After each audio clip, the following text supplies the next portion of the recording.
Why does this village look like it was abandoned overnight? Why does no one live here? And why will no one ever live here again? June 10, 1944, 642 people, erased in a single afternoon, shot, gassed, burned alive. But why this village? Why these people? And most importantly, why did no one ever pay for it? Welcome to Dark Chronicles. This is the story of Oradour-sur-Glane. June 6, 1944. The war is turning. 160,000 Allied troops have landed in Normandy. The Nazis are losing ground and they know it. But Hitler has a plan. Enter the SS Panzer Division Das Reich. A ruthless Nazi unit with one mission: reach Normandy, crush the resistance and restore control. But there's a problem. They are traveling through one of the most dangerous places for the Nazis, the Limousin, a stronghold of the French resistance. Here the enemy is everywhere. Every villager could be a spy, every field could hide a trap. The road to Normandy was not easy. The French resistance knew they couldn't stop the Nazi war machine, but they could slow it down.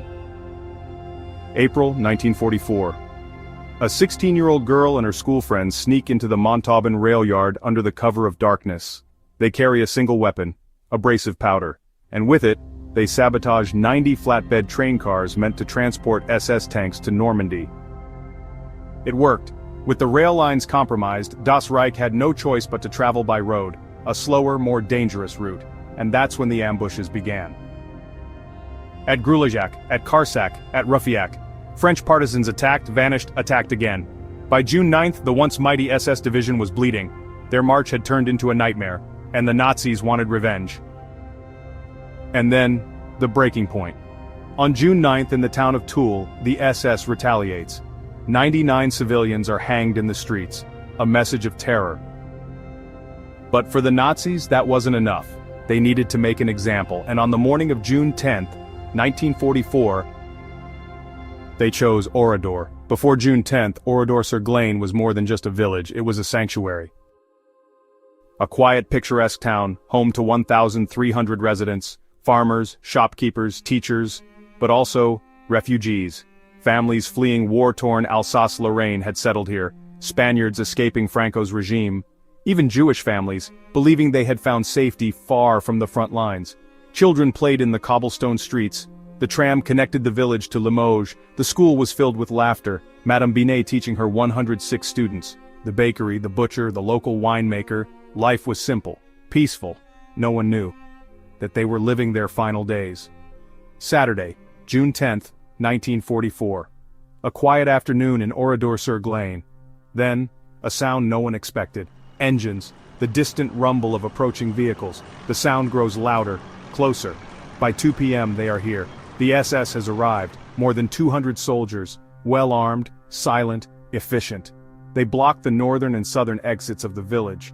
Oradour-sur-Glane is now sealed off.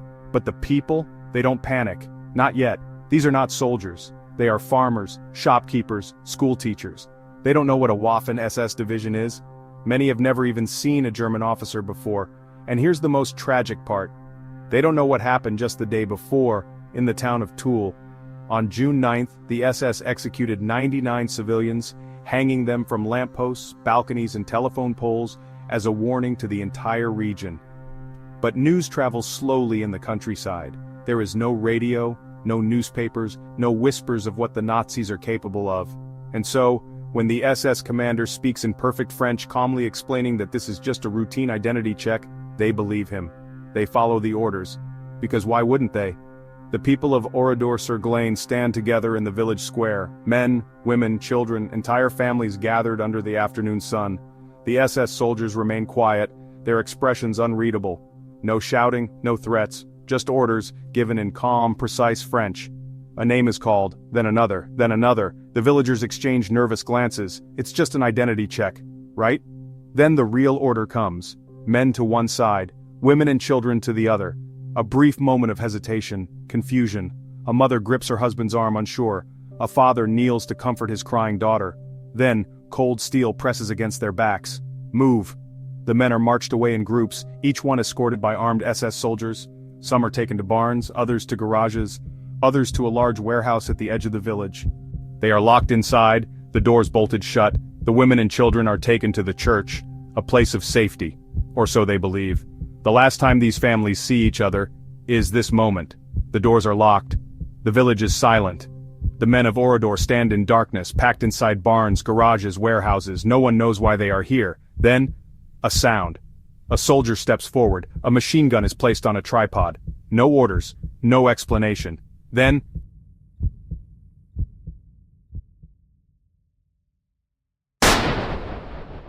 a detonation. The signal was given. A grenade detonates at the feet of the first group. The impact is deafening. Smoke fills the air. The sound of bodies hitting the ground drowns out the screams. Then, gunfire. A storm of bullets rips through the granges, tearing through bodies.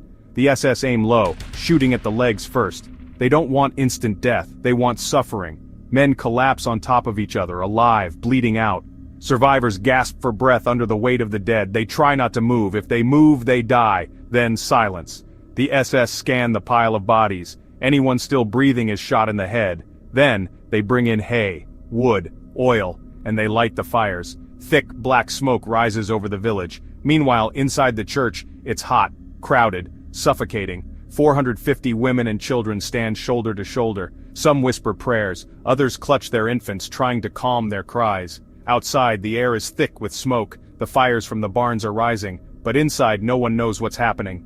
Then the doors open. A group of SS soldiers enter, no words, no emotion. They carry a large wooden crate and place it in the center of the church. A long fuse dangles from the top. A match is struck. The fuse ignites. Seconds later, an explosion. Thick, burning smoke fills the room. The coughing starts immediately. Mothers press their children against their skirts, trying to shield them. But the smoke does not kill fast enough. The SS did not expect the blast to break the church windows. Fresh air rushes in. The women and children are still alive. So the soldiers return, and they open fire. Bullets tear through flesh. Screams echo off the stone walls. The church becomes a slaughterhouse. Mothers throw themselves over their children, desperate to shield them. It doesn't matter. The SS do not stop. When the gunfire finally ceases, the soldiers take one last step. They gather straw, wood, oil, and they light the church on fire. The altar burns first. The wooden beams crack and collapse. The flames spread fast. There is no escape. No one is left to scream. By nightfall, Oradour-sur-Glane is no longer a village. It is a graveyard. The fires smolder. The air is thick with the stench of burning flesh. The SS have left, their mission complete. There should be no survivors. But there are. In the ruins of a barn, beneath a pile of bodies soaked in blood and ash. One man is still breathing, Robert Hebris. He lay motionless as bullets tore through his friends. He felt the heat of the flames as the SS set fire to the barn. He knew if he moved, he would die. Then, an opening. As the fire spread, the soldiers moved away, thinking their job was done. With his last strength, Robert crawled out from beneath the dead. His clothes burned, his lungs filled with smoke. He staggered through the ruins, past the corpses of his neighbors, past the homes that once stood tall.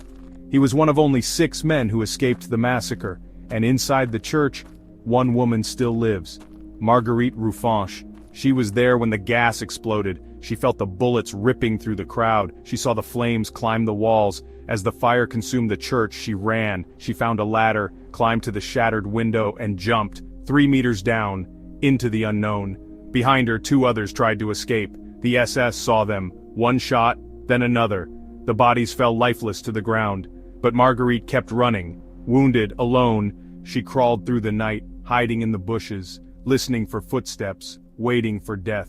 But death did not come. At dawn, she was found by villagers from the next town. She was the only person to escape from the church. The massacre of Oradour-sur-Glane was not a battlefield event. It was not collateral damage. It was an execution.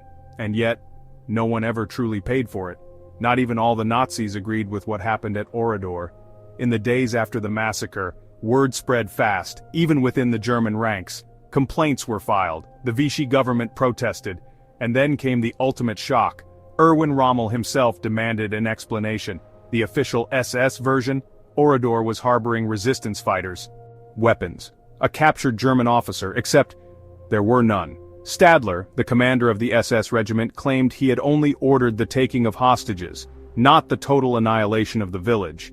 Even some within the SS believed Diekmann had gone rogue. A court-martial was launched. The war wasn't even over yet when the Nazis themselves put Oradour-sur-Glane on trial.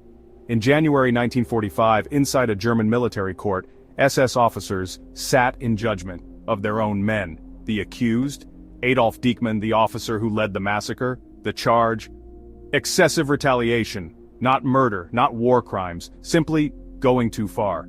For the Nazi command, Oradour-sur-Glane wasn't a crime, it was a mistake, a political embarrassment.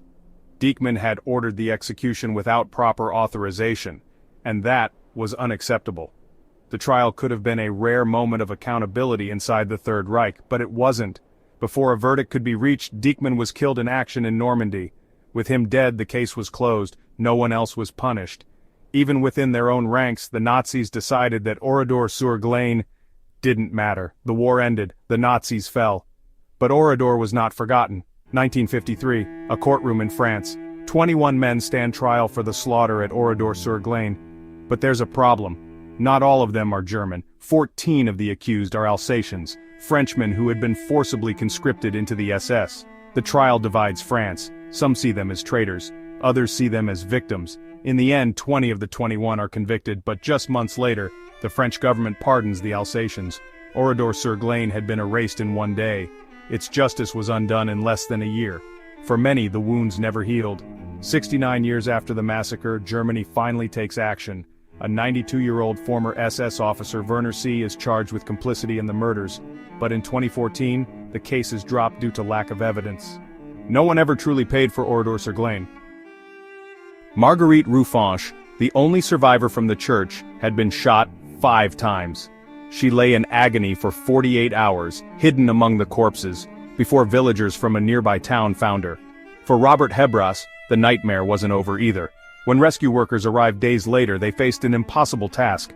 Only 52 out of 643 victims could be identified, and when the first photos of Oradour-sur-Glane were published, the world recoiled in horror. But horror does not always bring justice. Oradour was never rebuilt. Charles de Gaulle ordered the ruins to remain untouched, a scar on the land, a warning to the world. Robert Hebras and Marguerite Ruffenche spent their lives telling the story of this place, because the dead cannot speak, but someone had to. Today, Oradour-sur-Glane still stands, not as a village, not as a home, but as a wound that refuses to heal. The roads are empty, the tram tracks lead nowhere, the walls are blackened by time, but they still whisper the same story, a story of fear, a story of fire, a story of silence. Robert Hebras dedicated his life to speaking that story, to making sure the world never forgets.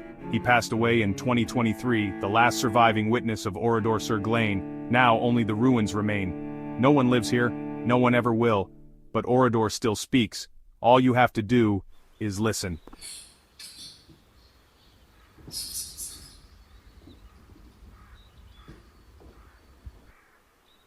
61 ans. Anna, Robbie, née Thomas.